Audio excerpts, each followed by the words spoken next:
everybody, and welcome to Book Promotion Library. We're here with another weekly video in our weekly video series to help you as an author, to help the readers get some insight into what goes in a book as well. But today's topic is camera for my book. Now, I know this sounds really silly. Why do I need a camera for my book? Well, I'm going to fill you in on some of the important things you can use your camera for. It's not for everybody. I get that. But recently, I bought this camera about a year ago. I say recently, but it's been about a year ago. That's pretty recent. To take on vacation with me because I was going to Utah, going to the state parks. I wanted to get a lot of shots because a lot of hiking trails were long and I had to get up there and I didn't want to miss that. And it made me think, why don't I use this for book creation? There's been so many times that I've been out somewhere and experiencing something, and I'd like to put some of that into my book, whether it's a sunset, a festival, maybe a bazaar or something that's going on where there's a lot of action going on. And I can't just take it all in at that point and remember it well enough to start putting it in writing when I get home. And yes, I can take a notebook and journal it down. But what I like to do is use my camera, click, click, click, to take pictures all around of everything that's going on. If it's a sunset, I can take pictures of it. Sunset, sunrise, I can take pictures of it, and then I know the colors. I can relive the colors. I can relive that scene that I saw. I can vividly describe it to people, taking my time instead of having to do it real quickly. Same way with a festival, a bazaar, something going on with lots of action. You can be snapping pictures away, and you're going to get amazing detail that you can put in your book that is going to make it feel like the people are already there, that are really, really there. So, some of the things that you missed, like people that are sitting around, like action that's going on that, just happens in a brief second. All those kind of things, the pageantry, the colors, all that thing, you're going to be able to take this picture and look at it and go and remember what happened and describe it even more vividly. I'm holding this up like it's a picture, so just bear with me there. But you're going to even more vividly be able to see the colors, what's going on, the old people in the background or the young kids that are playing in the water, what was going on. And your descriptions are really going to start to pop then. They're going to start to pop out of your book like people will really be feeling them. And that's what we want. We want to take people to those places. And what a great way to do it. Another great thing with your book, with your camera associated with your book, is that sometimes we need ideas for our covers. And again, just taking some pictures around, sometimes you might get an interesting shot for your cover. Don't be afraid to experience with weird angles, getting down low, getting up high. And you might now, I'm not a professional photographer by any means. I'm not great at the adjustments and things like that. I'm working on it, trying to get better, trying to improve myself in that. But, it might give you an idea of what to look for when you're looking for a cover, to design a cover for your book. It might, if you use a cover designer, it might help you then get some kind of idea of what you're feeling.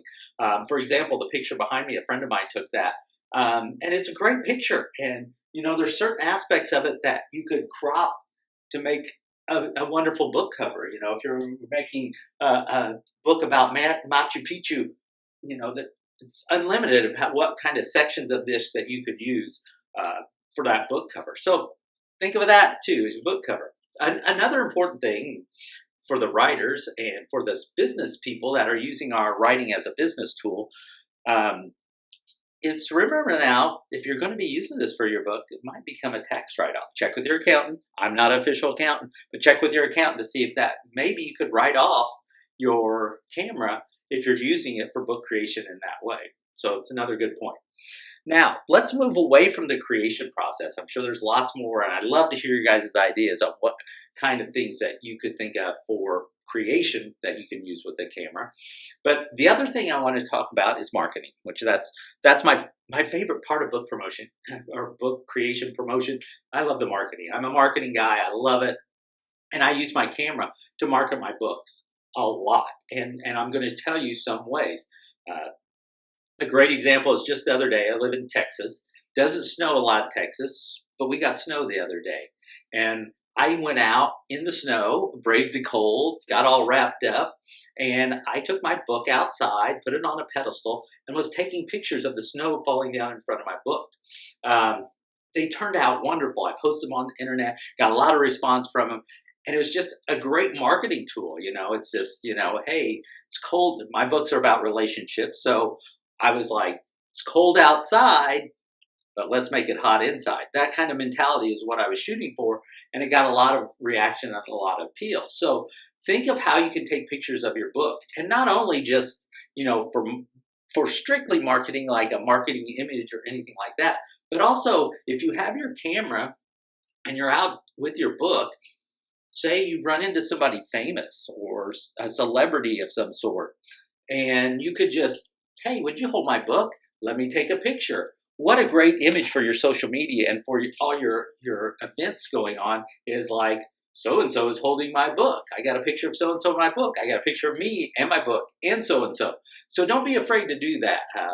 Unfortunately, celebrities, that's the price you have to pay. Everybody wants a picture of you. But that's the way it goes. So, but there's another way that you can use your camera.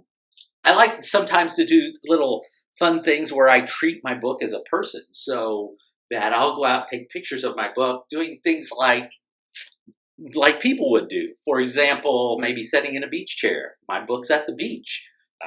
Again, my book was at the snow the other day. Maybe it went sledding.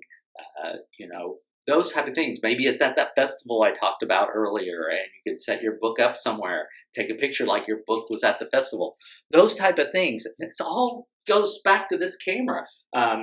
They're a little bit expensive. If you get a decent one, anywhere from $500 to $1,000. But there's so much you can get out of it, and so much more you can use it for than just your book promotion. So you can use it for your family stuff as well. But we want to use it as that tax write-off. Don't forget that. So another great thing about most of these SLR cameras today is they also have a video feature. So my camera's got a video feature. I can pop it over videos. I can take movies on this camera. So now I don't have to lug around a movie camera. And I know our phones all have it on them. And some of the photos that your phones take are amazing. So don't be afraid to use those, these newer phones that are coming out. So don't be afraid to use those too. But I kind of like the thought process of taking this around with me. I could just have my phone in my pocket. My mind is not thinking of picture taking. Yes, sure, I'll take it out, take a picture every once in a while. But if I have this around my neck or I'm carrying it, I'm looking for pictures to take. Or if my phone, if something amazing happens, I'll take a picture. But other than that, this, I'm ready to click, click, click, click, click, click, click, shoot all over the place. And digital film is so great because you can take a million pictures. You don't have to print them all out. You can just look through, find the ones you want. Bam, there you go. One more thing I want to talk about is a lot of times as authors, and I know I go to a few, and I'm sure several of you out there do, there's book conventions all around. And there's usually some unique displays and ways people are marketing their book. And I'm not saying to go out and copy what they're doing, but if you see something interesting or something that you like, snap a picture of it and look at it later and see how you can adjust it to fit your book, baby.